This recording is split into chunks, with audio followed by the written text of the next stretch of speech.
Stock आसान भाषा में। नमस्कार दोस्तों, आज हम एक बहुत आसान भाषा में समझेंगे कि आखिर शेयर मार्केट क्या होता है और इसमें लोग पैसे कहाँ निवेश करते हैं। बहुत से लोगों को लगता है कि शेयर मार्केट मतलब सिर्फ स्टॉक खरीदना है, लेकिन ऐसा नहीं होता है। शेयर मार्केट में आप सिर्फ स्टॉक ही नहीं बल्कि SIP, mutual fund, ETF, bond जैसी कई चीज़ों में भी पैसा लगा सकते हैं। और आज की वीडियो में मैं आपको सब कुछ बिल्कुल आसान भाषा में समझाऊंगा कि ताकि बिगिनर लोग भी समझ सके।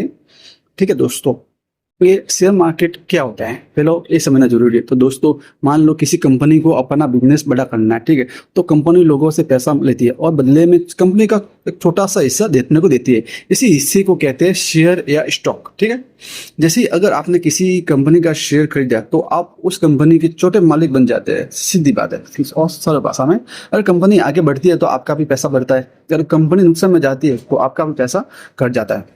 यही जगह होती है शेयर मार्केट, जहाँ लोग कंपनियों के और शेयर खरीदने और बेचते हैं। ठीक है दोस्तों, तो ये वही लॉजिक बात, नॉर्मल बात है। अब बात करते हैं दूसरी, स्टॉक क्या होता है। सबसे पहले जानना जरूरी है। तो आप समझते हैं स्टॉक क्या होता है, क्यों पहले ये समझेंगे। क्योंकि मतलब किसी कंपनी का छोटा हिस्सा। उदाहरण, अगर आपको 1000 रुपये का किसी कंपनी का शेयर दिए खरीदा, ठीक है, और आप उस कंपनी में थोड़ा सा खरीद रहे हो, तो अगर कंपनी की वैल्यू बढ़ती है तो आपका शेयर भी महंगा हो जाता है। लेकिन अगर कंपनी नीचे गई यानी लॉस में गई तो नुकसान भी हो सकता है आपका। इसलिए स्टॉक में रिस्क थोड़ा ज़्यादा होता है, लेकिन रिटर्न भी बड़ा मिल सकता है। ठीक है, ये हो गया स्टॉक की बात। अब नेक्स्ट बात करेंगे हम एसआईपी क्या होता है। एसआईपी स्टेप बाय स्टेप समझते हैं। तो अब मान लेते हैं कि एसआईपी क्या है।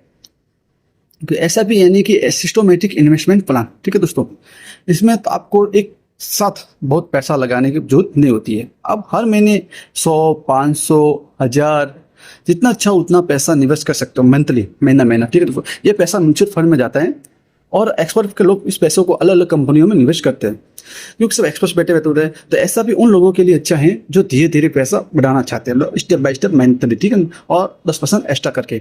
अगर हर कोई महीने का 500 भी निवेश करे और लंबे समय तक रखे तो कंपाउंडिंग की वजह से बहुत बड़ा फंड बन जाता है। जैसे मैंने वीडियो बनाया हुआ है, करोड़ों में भी पैसा जाता है, टाइम लगता है। इसलिए अब समझते हैं म्यूचुअल फंड क्या होता है। अब म्यूचुअल फंड समझते हैं कि ये भी एसआईपी की तरह होता है। ये इसमें होता है, मान लो कि अपना 1000 लोगों को अपना पैसा एक जगह जमा करते हैं, फिर एक्सपर्ट लोग उन पैसों को अलग अलग कंपनियों में अलग करते हैं। कब इसे ही म्यूचुअल फंड कहते हैं, क्योंकि एक्सपर्ट को मालूम तो हमने इसमें इन्वेस्ट करना होता है। ठीक है, इसका फायदा रिस्क थोड़ा कम जाता है और एक्सपर्ट लोग पैसा संभालते भी और बिगिनर लोग भी निवेश कर सकते हैं। ठीक है, अपने ज़्यादा सोचने की बात नहीं होता है, एक्सपर्ट लोग ही जो लेता है जनरल फंड लेते हैं। ठीक है, अब नेक्स्ट ETF क्या होता है। ETF तो एक अब ETF समझते हैं। जो ETF का पूरा नाम है एक्सचेंज ट्रेडेड फंड। ये म्यूचुअल फंड और स्टॉक का मिश्रण जैसा ही होता है। ठीक है दोस्तों, मतलब इसमें कई कंपनी का पैसा होता है, लेकिन इसमें आप शेयर की तरह खरीद भी सकते हो, बेच भी सकते हो। ETF में रिस्क म्यूचुअल फंड से थोड़ा ज्यादा है, लेकिन स्टॉक से थोड़ा कम है। मिश्रण है इसलिए अगर आप पूरे मार्केट में निवेश करना चाहते हो तो ETF एक अच्छा तरीका होता है। मतलब इसमें बहुत सारी कंपनियां आ जाती है जिसमें सब कंपनी में थोड़ा थोड़ा पैसा लगता है। ETF में एक स्टॉक लेने की जरूरत नहीं है। आप समझते हैं बॉन्ड क्या होता है।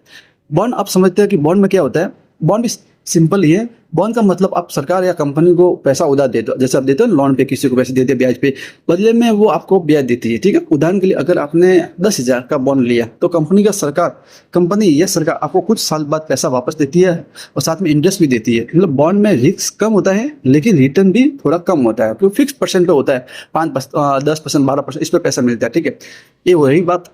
इसमें निवेश करना चाहिए। आपके मन में सवाल उठा होगा आप किसमें निवेश करना चाहता हो। अब सवाल आता है तो इसमें सबसे अच्छा ये है कि अगर ज़्यादा रिटर्न चाहिए और रिस्क ले सकते हो तो स्टॉक, धीरे धीरे पैसा बढ़ाना चाहते हो तो SIP कम रिस्क और एक्सपेंस ज़्यादा, और मैनेजमेंट चाहिए तो म्यूचुअल फंड मार्केट जैसा, रिटर्न चाहिए तो ETF सुरक्षित, और चाहिए तो बॉन्ड। हर चीज़ का अपना ही फायदा और रिस्क होता है।